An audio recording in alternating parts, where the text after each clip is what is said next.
오늘 함께 보실 하나님 아버지의 말씀은 마태복음 27장 57절에서 66절까지 말씀입니다.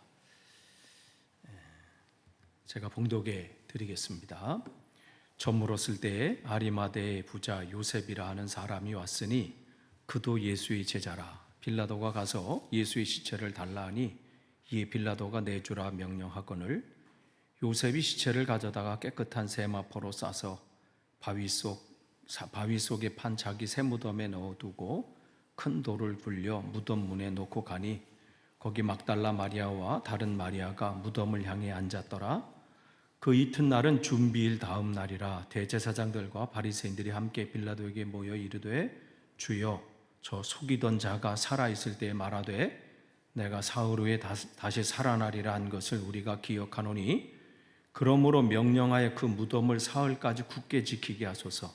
그의 제자들이 와서 시체를 도둑질하여 가고 백성에게 말하되 그가 죽은 자 가운데서 살아났다 하면 후에 속임이 전보다 더 클까 하나이다 하니 빌라도가 이르되 너희에게 경비병이 있으니 가서 힘대로 굳게 지키라 하거늘 그들이 경비병과 함께 가서 돌을 임봉하고 무덤을 굳게 지키니라. 아멘. 오늘 우리가 성금요일 또 주님의 은혜에 감사하는 그러한 날이고 또한 내가 그 은혜 받은 대로 살고 있는지 또 점검하는 날이기도 합니다.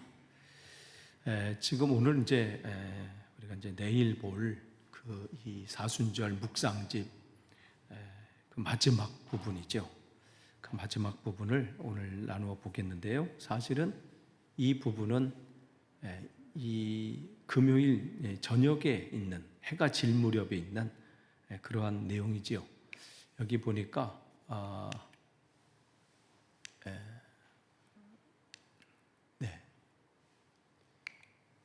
저물었을 때 이렇게 돼 있어요. 저물었을 때.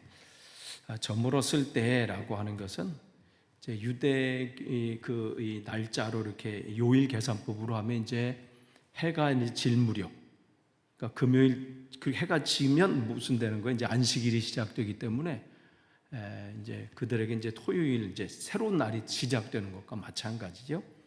그러니까 다음 날로 넘어가기 바로 그 직전 한 오후 6시경 이쯤을 얘기합니다.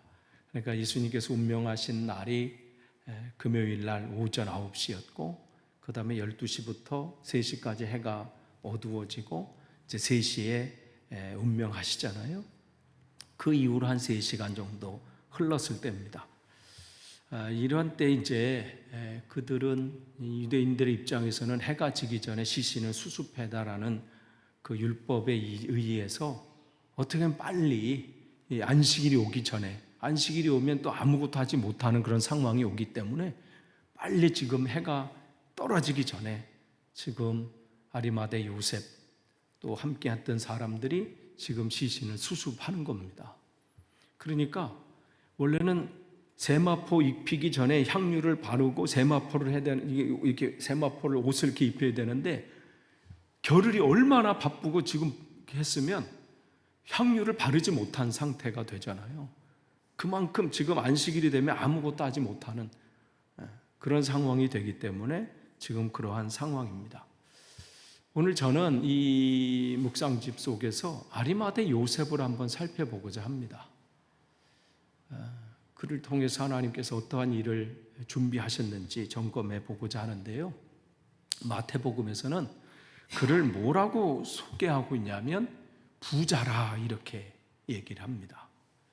그래서 이 아리마대 요셉 이 장면이, 이 상황이 마태, 마가, 누가, 요한복음에 다 나오는데 마태복음에서는 유독 이 아리마대 요셉을 부자라 이렇게 소개를 해요. 그 얘기는 뭐냐면 이사야 53장 이사야 53장 9절 말씀에 그가 이제 이 53장은 바로 이제 포로기 이후의 그런 내용을 얘기하면서 메시아에 관한 예언의 말씀이잖아요. 근데 그분이 어떻게 고난을 받으실 거를 미리 이사야를 통해서 예언을 하시고 그가 죽으신 다음에 부자와 함께 있었도다. 이 예언의 말씀을 하시는 거죠. 그러니까 이 마태복음은 유대인을 그들을 이제 위한 설교잖아요. 그렇기 때문에 당신들이 죽인 그 예수 그리스도는 이사야 선지자를 통해서 예언하신 그 말씀을 성취하시기 위해서 오신 분이었다. 그것을 말씀해 주는 거예요. 그가 죽은 후에 부자와 함께 있었도다. 그러면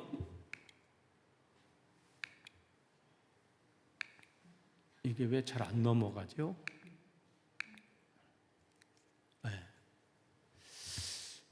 이 마태복음 이제 이 57절에 보면 이제 아리마대 부자 요셉. 그래서 아리마대라고 하는 것은 그의 출신입니다. 그러니까 그 당시 요셉이라는 이름은 흔한 이름이니까 다른 요셉과 이제 구분하기 위해서 아리마대에서 온 그 요셉이다. 그래서 이름은 요셉이고 그의 출신 고향은 이제 아리마대였다. 그런데 이 마태복음에서는 이렇게 소개하고 있고요. 이게 한 2번을 눌러야 왜 오늘 이거 안 되는 거예요? 왜 그러죠?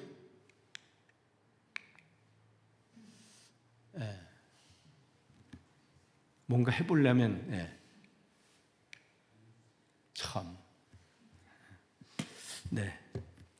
마가복음 15장 43절에 보면 그를 뭐라고 소개하냐면 그는 존경받는 공회원이다 그랬어요.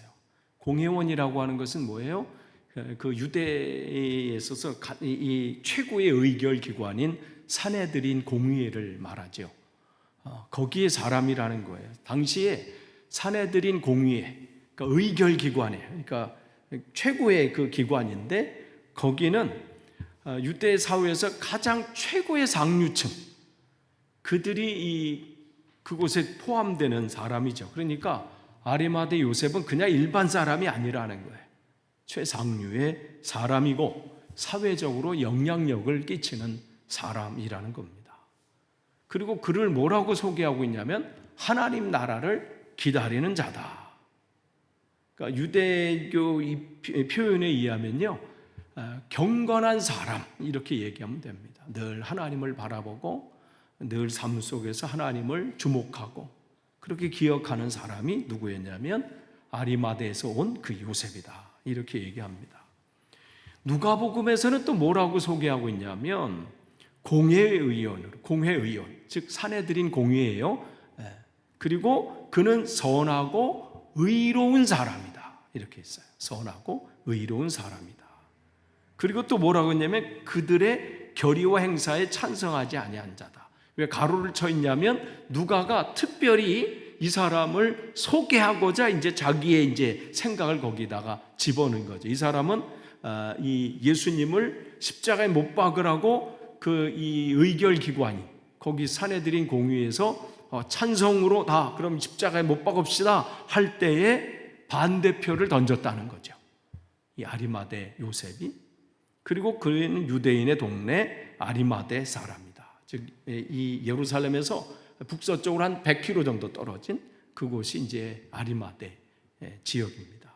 그리고 누가복음에서는 마가복음과 마찬가지예요. 이 사람을 뭐라고 소개하고 있냐면 하나님의 나라를 기다리는 자다. 이렇게 소개하고 있습니다. 그러니까 마가복음과 이제 마태복음, 마가복음, 누가복음 이렇게 요약해 보면 그는 영향력이 있는 사람이에요. 지위가 산헤드린 공회.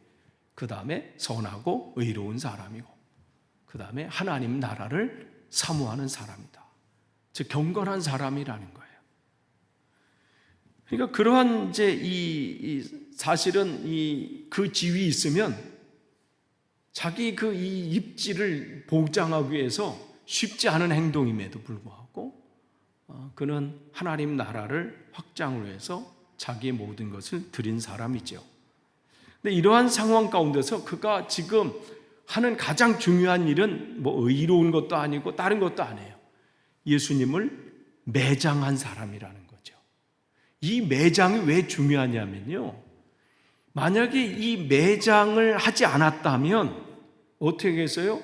예수님이 죽으셨는지에 대한 사람들에 대해서 어떻게 해요? 그게 확실치 않은 거예요. 근데 매장했다는 걸 봐서 예수님이 죽으신 게 확실한 거죠. 그렇기 때문에 예수님의 죽으심과 부활 사이에 뭐가 지금 껴있냐면 이 매장이 껴있는 거예요. 굉장히 중요한 일을 감당한 사람이 누구냐면 이 아리마대 요셉입니다. 제자들은 지금 다 도망갔어요. 이 예수님의 시신을 수습할 사람이 지금 아무도 없어요.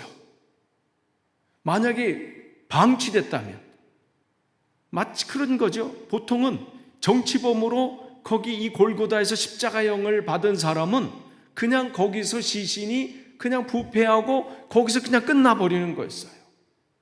그런데 이 영향력 있는 사람이 그 일들을 감당하게 되는 거죠. 그러니까 이 아리마대 요셉이 이 매장했다는 이 사건은 예수님이 죽으셨음을 그냥 잠시 어떤 기절하고 아니면 이게 아니라 확실히 죽으셨음을 확인해 죽은 사건이고요. 또한 부활에 대해서 준비하는 그러한 사건이기도 합니다. 그렇기 때문에 아리마대 요셉은 이 중요한 때에 어떻게 해요? 쓰임받는 사람이에요. 이게 중요합니다. 중요한 때에 쓰임받는 거. 여러분, 때로는 우리가 그래요. 왜 나만 이런 일들 하고 왜 나만 이렇게 하나? 쓰임받는 게 복이에요. 아리마대 요셉 사실은 이것을 해야 할 의무가 없어요. 그 옆에서 막 붙어서 늘 다니던 그 제자들은 지금 그 11명의 제자는 어디로 갔는지 몰라. 아무도 그 곁에 없어. 근데 하나님이 그에게 감동을 주신 거잖아요. 네가 해야 되지 않냐. 그리고 미리 또 자기가 그 자기를 위해 쓸 무덤을 잘 예비해 놨어. 그걸 예비하면서 이 생각을 했겠어요? 여기 하면 내가 예수님을 여기 잘 모셔야지. 그거 준비한 것도 아니에요. 그냥 나도 모르게 그냥 준비한 거겠지요. 왜 이걸 나에게 준비케 하셨나? 이걸 생각 없이 그냥 준비케 하라니까 준비케 한 거예요. 근데 또 그때 감동을 주신 거지. 내가 그 시신을 수습해라. 사실은 이 시신 수습하는 게 쉽지 않은 일이에요. 그런데 진짜 중요한데 그는 쓰임을 받았다는 거예요. 그러면 그가 쓰임받은 그 이유가 뭘까요? 성경은 오늘 이 복음서에서, 공관 복음서에서 이 아리마대 요셉을 뭐라고 소개해요? 선하고 의로운 사람이다. 그가 완벽하다는 사람이 아니에요. 선하고 의롭다는 것은 그리스도인답게, 하나님의 백성답게 그렇게 살아가는 사람이라는 거예요. 우리가 완벽한 사람은 아니지요. 그러나 우리는 하나님 앞에 하나님의 백성답게 살아야 할 의무가 있습니다. 하나님은 그 사람을 통해서 일을 이루신다는 거예요. 물론 악한 역할을 통해서 쓰임받기도 해요. 가룟 유다처럼. 근데 기왕 쓰임받는 거면 선한 도구로 쓰임을 받아야죠. 악한 도구로 쓰임받아도 되겠어요? 선한 도구로 쓰임을 받아야 되죠. 간신히 구원받는 정도가 아니라 정말 내 삶을 하나님, 내 삶 속에서 순간순간, 내 삶의 순간순간 늘 하나님 보시기에 아름다운 삶의 향기를, 그리스도의 향기를 드러내면서 그러한 삶을 사는 사람. 아리마대 요셉이 그러한 사람이었다는 거예요. 그래서 결정적인 순간에 하나님께서 그를 사용하시는 겁니다. 또한 이 아리마대 요셉은 어떤 사람이라고 그랬어요? 하나님 나라를 기다리는 사람이다. 선하고 착하게 사는 것만이 그걸로 끝나서는 안 돼요. 교회 다니는 사람 착하고 선하고 이게 아니라 더 나아가서 어떻게 해요? 하나님 나라를 사모하는 사람은, 기다리는 사람은 뭐예요? 하나님을 열망하는 사람이에요. 늘 하나님을 기대하고 하나님을 갈망하고 늘 하나님을 바라보는 사람이죠. 구원을 갈망하는 자에게는 구원자가 보일 수밖에 없습니다. 늘 주님을 갈망하는 자는 주님께서 나도 그에게 나타내리라 말씀을 하세요. 사모하는 자에게 보여지고요, 사모하는 자에게 들려져요. 여러분이 성경 읽을 때도 마찬가지예요. 그냥 읽으라고 하니까 읽는 게 아니라요, 하나님 이 말씀 내게 들려지기를 원합니다. 내 이 말씀 속에서 주님을 만나기를 원합니다. 갈망할 때 들려지고 보여지게 되는 거지요. 그러니까 세상적으로, 윤리적으로, 도덕적으로 흠없게 사는 것만이 끝이 아닙니다. 우리는 더 나아가서 하나님의 구원을 갈망하고 하나님의 은혜를 갈망하고 그러한 삶이 필요해요. 그러한 삶을 사는 이 아리마대 요셉, 결정적인 그 순간에 하나님은 그를 사용하셔서 놀라운 일들, 그래서 이 사복음서에 이 사람 이름이 다 기록합니다. 구약에 그 요셉이 있다면 신약에는 이 요셉이 있는 거예요. 다 결정적인 역할을 하게 되는 거죠. 정말 중요한 그 일들을 감당하게 되었습니다. 근데 요한복음 19장 38절 보면 거긴 이렇게 소개하고 있어요. 요셉은 예수의 제자이나 유대인이 두려워 그것을 숨기더니, 이게 마음이 약해서 숨어있는 그 얘기를 하는 게 아니에요. 이것은 숨겨진 제자라, 이런 뜻이에요. 그러니까 자신의 아닌 일을 위해서 숨겨있는, 그러려면 반대표도 던지면 안 돼요. 사내들인 공의에서 예수를 이 십자가에 주는 사형의 판결을 내리겠습니다 했을 때 나는 반대입니다, 이렇게 할 수가 없는 거죠. 그러니까 몰래 이제 드러내놓고 예수님을 따라가고 그를 섬기고 하는 그런 사람도 있다면, 뒤에서 보이지 않는 곳에서 그 일들을 감당하고 빚도 없이 그 일들을 감당하는 그 역할을 했던 것이 아리마대 요셉이었던 거죠. 그런데 결정적인 순간에 모두 다 사라지고 없는 그 순간에는 이제 그때는 자기가 그 일들을 드러내놓고 감당하게 되는 사람이죠. 그러니까 이후에 빌라도에게 예수의 시체를 가져가기를 구하매, 이건 목숨을 내거는 거고요, 그동안에 자기가 쌓아놨던 이 어떤 경력들이 하루아침에 무너질 수 있는 그러한 상황입니다. 근데 이 사람은 자기가 나설 때를 알았고 자기가 숨을 때를, 뒤로 물러날 때를 알았던 사람이 아리마대 요셉이에요. 참 이런 지혜가 필요해요. 무조건 뭐 이러는 게 아니라 이렇게 할 때도 있죠. 그러나 때로는 뒤로 물러서서 다른 사람이 그 일들을 감당하도록 해주는 역할.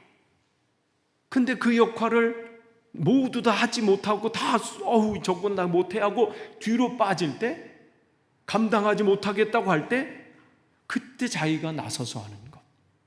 이게 바로 그 아리마대 요셉이었다는 거예요. 이게 바로 숨은 제자예요.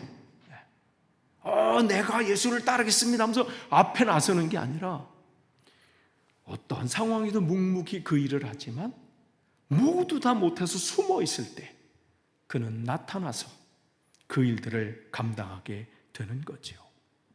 그러니까 오늘 마태복음 27장 58절에 빌라도에게 가서 예수의 시체를 달라 하니 이에 빌라도가 내어 주어 명령하거늘. 사실은 십자가에 처형된 사람은 그 당시 로마법에 의하면 일반적으로 그냥 시신은 거기 방치된, 그냥 놓는 거예요, 십자가에. 그렇기 때문에 처형장의 이름이 뭐예요? 해골이잖아요. 골고다, 해골. 즉 거기서 시신이 다 부패해서 그냥 떨어지는 거예요. 까마귀들이 먹고 동물들이 먹고 해가지고 그냥 시신이 거기 떨어져서 뼈만 남는, 그래서 그냥 해골의 동산이야. 그런데 이걸 매장하기 위해서는 특별히 빌라도의 특별한 허락이 필요하죠. 보통은 그 가족들이 그럴 경우는 수습해 가는 경우는 있습니다. 그럴 때는 특별히 허락을 해줘, 가족들이. 근데 지금 아리마대 요셉은 가족도 아니잖아. 모두 다 지금 숨지고 숨어 있는 그 상황 속에 드러내놓는 것이죠. 이것은 무슨 동정이하고 뭐 불쌍히 이 마음 때문에 하는 게 아니라 확신이 있는 거죠. 그 전까지 들었던 그 말씀이 이제 죽음을 통해서, 예수 그리스도의 죽음을 통해서 확신이 있었던 거예요. 쓸데없는 오해를 불러일으킬 수 있습니다. 아무리 자기가 그만큼 반대할 정도면 영향력이 있는 사람이에요. 아무나 반대하겠어요? 위에 사람 그냥 찬성표 던져, 우린 다 그냥 당론으로 정해서 그러면 깨갱하고 다 그냥 하는데, 반대요 한다는 것은 영향력이 있는 사람이죠. 어쩌면 아리마대 요셉이나 니고데모가 그러지 않나는 생각을 해요. 그런 상황 속에도 하나님께서 그에게 감동을 주신 거예요. 왜 물어봤으면, 인터뷰했으면 왜 세상 말로 왜 그 일을 하셨어요? 그러면 나도 몰라요. 갑자기 이 마음이 생겨서 나도 모르게 가서 그냥 빌라도 앞에 시신을 주십시오. 근데 여기 보면요, 요것이 달라하니 요거는 일회적인 표현이에요. 그 말이 얼마나 힘있고 했든지 빌라도가 2번도 안 물어보고 가지고 가, 이거예요. 한번 생각해보고 이것도 아니고요, 달라고 하니 가지고 가, 이거였어요. 그의 위치도 있었던 것 같아요. 그 사회적인 위치, 영향력, 그리고 그의 단호함, 그러니까 가져가라고 하는 거죠.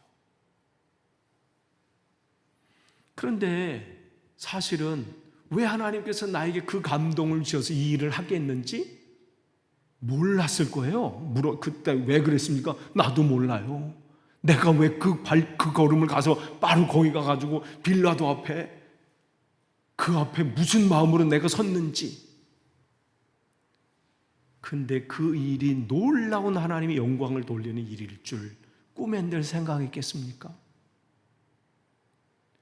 모든 베드로를 비롯해서 모든 제자가 다 숨어 있고 다 도망간 그 상황 가운데 아리마대 요셉이 그 앞에 당당히 설 줄 모든 사람, 다른 제자들은 생각했겠어요? 자기들 서로서 누가 높으냐, 서로 내가 높으냐 할 때 아리마대 요셉이 여기 낄 군번이라고 생각했겠어요? 기억도 못했을 거고. 그런데 결정적인 그 자리에 이 사람이 서 있다는 거죠. 여러분, 때로는요, 하나님께서 내게 감동을 주셔서 하는 그 일이 하나님께 영광을 돌리는 일일 수 있다는 거예요. 근데 그 일을 하실 때 여러분, 왜 나만 이러는 순간 뭐가 돼요? 그 복은요, 사라져버려. 여러분, 할 수 있는 게 축복입니다. 여러분이 그 일을 할 수 있는 그 자체가 복인 거예요. 이걸 하면 뭘 주셔서가 복이 아니고요, 그 일을 할 수 있는 그 자체가 뭐예요? 그게 복인 거예요. 여러분, 나눌 수 있는 거, 그게 축복이에요. 내가 나누면 뭘 하나님 주시겠지, 이게 아니고요, 나눌 수 있는 것은 내가 있잖아요. 그걸 주신 게, 나눌 수 있는 그 자체가 복인 거예요. 지금 제자들은 다 지금 사라졌어요. 왜 이거 나만 해? 뭐 이럴 수 있잖아요. 아니, 베드로도 그렇게 큰 소리 치는 베드로 지금 어디 갔어? 야고보, 요한 어머니까지 동원해 가서 난리 치더니 지금 어디 갔어? 할 만도 하잖아요. 아니, 그들 찾아가서 당신들이 저거 빨리 예수님 지신 수습하라고 할 만도 해요. 왜 내가? 당신들의 욕 먹어도 뭐 내려놓을 것도 없잖아, 그죠? 욕 먹어야 뭐 사회적 위치도 없고 뭐 그냥 욕 먹으면 욕 먹는 거 별 차이도 표시도 안 나. 근데 아리마대 요셉은 달라요. 내려놓을 게 너무 많어. 그러면 어떻게 해요? 다른 사람 시켜서 야, 빨리 저 사람 빨리 보내서 좀 어떻게 하라고 그래. 할 만도 한데 어떻게 해요? 그렇지 않아요. 이건 내가 해야 되는 거구나. 그러면서 그 앞장서는 거예요. 그게 복인 거예요. 건강이 있어서 봉사할 수 있는 게 복입니다. 지금 내가 할 수 있는 그 자체가 복인 거예요. 할 수 있을 때 여러분, 마음껏 섬기시고요, 마음껏 여러분 나누시고요, 마음껏 헌신하세요. 그게 복인 거예요. 지금 아리마대 요셉은 바로 그건 거예요. 그 일들을 감당하게 된 거죠. 그래서 27장 59절에 보면 이제 그래서 급히 이제 안식일 시작되기 전에 막 해가지고 세마포를 이제 해가지고 싸서 이렇게 하죠. 장례 위원장은 둘이 쓴 거죠. 아리마대 요셉하고 니고데모. 그야말로 이제 숨겨진 제자가 이제 드디어 이제 등장 쫙 하면서 결정적인 그 일들을 감당하는, 참 이 아리마대 요셉과 니고데모를 보면 참 멋있는 인생인 것 같아요. 결정적인 데 있어야 되잖아요. 결정적인 때 없어지면 안 되고 결정적일 때 있는 거. 당시 세마포는 영생을 상징하는 겁니다. 그러니까 그래서 입힌다는 것은 이들 안에 이미 부활에 대한 소망이 있었던 거예요. 주님께서 말씀하셨던 게 이걸로 끝이 아님을 확실히 아는 거죠. 주님은 부활하신다. 그래서 마태복음 27장 60절에 보면요, 바위 속에 판 자기 새 무덤에 넣어. 그러니까 바위를 팠기 때문에, 그리고 이제 돌문으로 막았잖아요. 그러니까 시신이 들어간 거 이들만 확인한 게 아니죠. 대제사장과 그 사람들도 확인했죠. 뒤로 어떻게 빠져나갈 구멍이 없다는 얘기예요.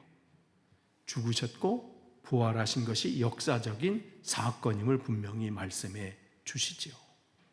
그래서 보통은 그 시신을 입구 앞쪽에다가 시신을 놓습니다. 그렇게 놓고 첫 1년 동안은 그 입구에 놓아요. 그러면 그 기후나 이런 상황에서 1년 되면 다 부패해서, 그렇게 되면 이제 1년 후에는 그 뼈를 다 수습해서 이 무덤 저 뒤쪽에 보면 그걸 이제 뼈를 이렇게 담아 놓는 그런 안치실이 따로 준비되어 있습니다. 그러니까 거기에 이제 놓게 되시는 거죠. 그러면서 이제 27장 61절에 보면 거기에 누구도 있었어요? 아리마대 요셉만 있었던 게 아니라, 니고데모만 있었던 게 아니라, 거기에 막달라 마리아와 다른 마리아와 무덤을 향하여 앉아 있더라. 증인들이 있는 거죠. 정작 있어야 할 자리에 11명의 제자는 이름은 없습니다. 진짜 중요한 그때 아무도 이름이 없고 연약했다고 했던 사람들, 그들이 그 자리를 지키고 있었습니다. 전설에 의하면요, 이 아리마대 요셉은 AD 63년경에 영국으로 건너와서 글라스톤베리, 여기서 이 스톤헨지를 이렇게 지나가지고요, 그 길로 쭉 가서 거기서 1시간 정도 이렇게 가면 그 글라스톤베리 아비가 있거든요. 무너진 교회 이렇게 형식되어 있는데, 그곳에 아리마대 요셉이 와서 복음을 전했다, 그런 이제 이 내용이 있어요. 그래서 거기 가면 그가 아리마대 요셉이 했던 그 지팡이가 뭐 싹이 나고 뭐 그런 전설이 있긴 있는데, 그런 있긴 있어요. 어쨌든 아리마대 요셉이 영국 와서 복음을 전했다.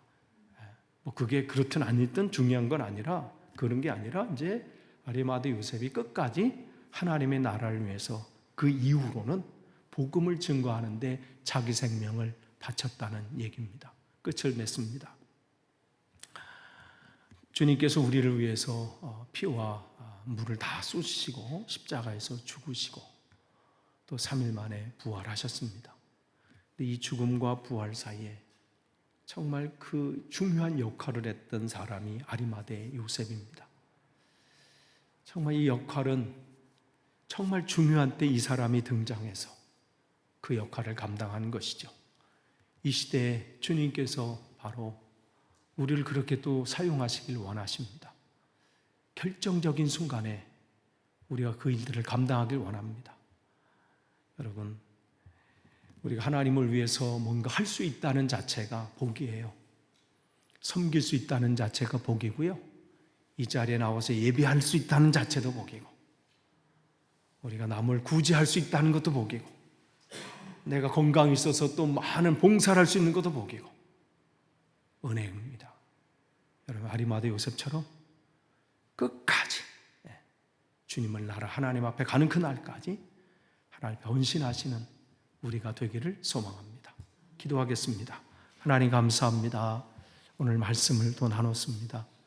이 말씀 다시 한번 마음에 새기고 내가 주님을 향해서 주님을 위해서 또 하나님 나라 확장을 위해서 무엇을 할 수 있는지 점검하고 그냥 나를 사용해 주신 것 자체로 감사하며 기뻐할 수 있기를 원합니다. 누가 하라고 해서가 아니라 그냥 할 수 있는 그것 때문에 감사하고 나를 인정해주고 나를 세상 사람들이 알아주지 않는다 할지라도 그냥 하나님을 향해서 묵묵히 그 길을 걸어가며 봉사하며 헌신하며 사명 감당하는 것으로 감사하며 기뻐하며 나아갈 수 있도록 인도해 주옵소서. 예수님의 이름으로 기도하옵나이다. 아멘.